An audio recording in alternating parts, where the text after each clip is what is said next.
Once upon a time, there was a little girl growing up in Banaras. She had a habit of asking questions that never really ended. One answer was enough for most people. For Sonali, it was usually the beginning of the next question. Where does the sun go after it sets? Who made God? How do birds know where to fly?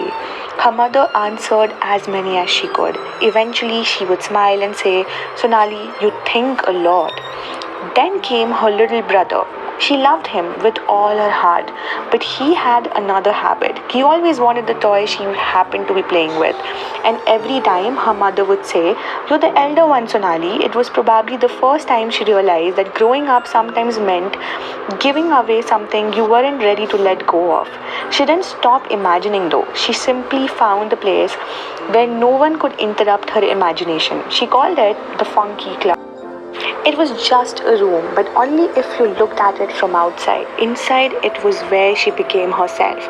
The walls were filled with paintings. There were journals stacked in little corners, pages covered with ideas, tiny stories, dreams that made perfect sense only to her.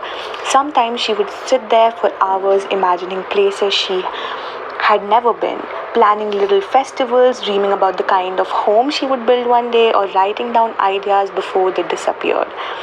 It wasn't a room she escaped to, it was the place she returned to, because that's where she understood herself the most. Very few people ever met that version of Sonali. But every now and then, she opened the doors to that world. She gathered the friends from the neighborhood for Barbie fashion show, singing competitions, cricket matches, and one day even an art fair. Everyone had to make something with their own hands, a painting, a bracelet, a snack, anything. She loved watching people create something together. She made handmade cards for birthdays, letters for friends, little surprises for anniversary for her parents. She believed that love should feel personal, like someone had spent time thinking only about you. And then there were the dogs. Whenever she felt happy, she found dogs. Whenever she felt lonely, she found dogs. One evening, she brought home another tiny puppy. Her father looked at her, smiled helplessly, and said, Not another one, Sonali. That puppy stayed. His name was Rancho. Long before she understood people, Rancho taught her what unconditional love looked like. Then quietly, life changed. Friends became busy, picnics became cancelled plans, handmade cards became text messages. People smiled at her ideas and said, We are too old for that now. And without even realizing it, she stopped visiting the world inside the Funky Club. Not the room, the version of herself that lived there. For a long time, she thought she had lost her spark. Years later, she found it again. She traveled, spent time alone, listened to herself again. One evening, she looked at the stars and made a small wish.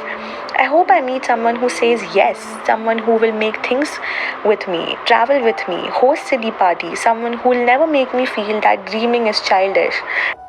She didn't know that in another city, someone else was growing into the answer to that wish. Meanwhile, in the city of Kota, there lived a little boy named Chino. He loved his mother dearly.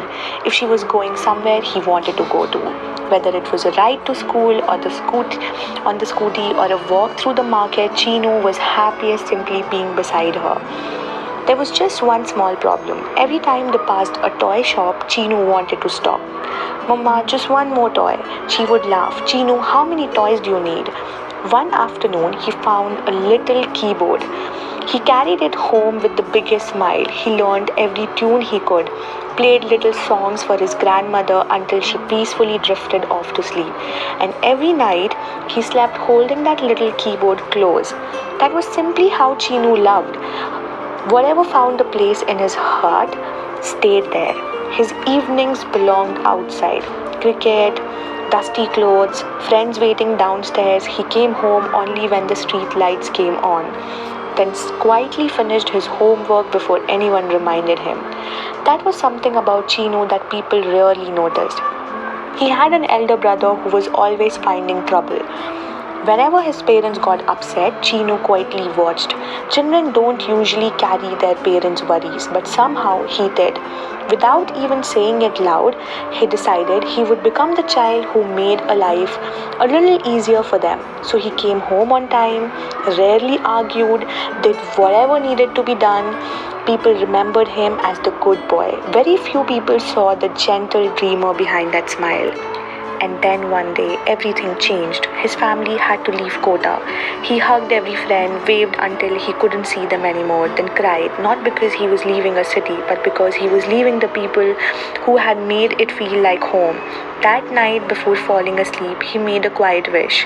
I hope one day I find a friend who understands me and plays with me. We meet thousands of people throughout our lives. Some live right next door, some even may be exactly the kind of person we have been searching for. And yet our paths never cross. Perhaps that's what makes it feel like a miracle when they finally do. And one day it happened in a little hostel in the mountains of Himachal. Blessed by God, Sonali met Aman.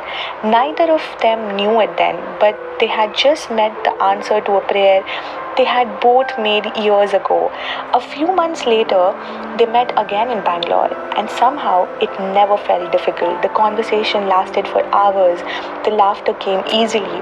Before they knew it, they weren't just in love, they had become best friends.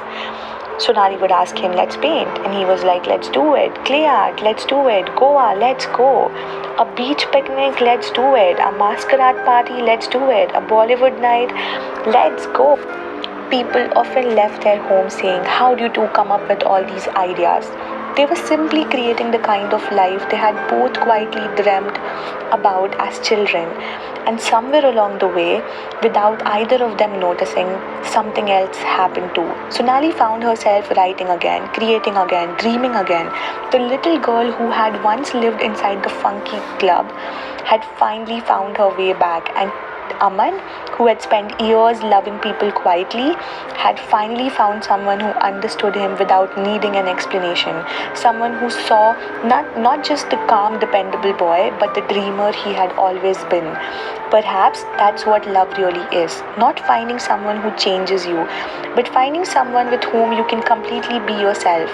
The little girl from the funky club, the quiet dreamer from Kota, together, not growing old but growing wonderfully curious and wonderfully young again.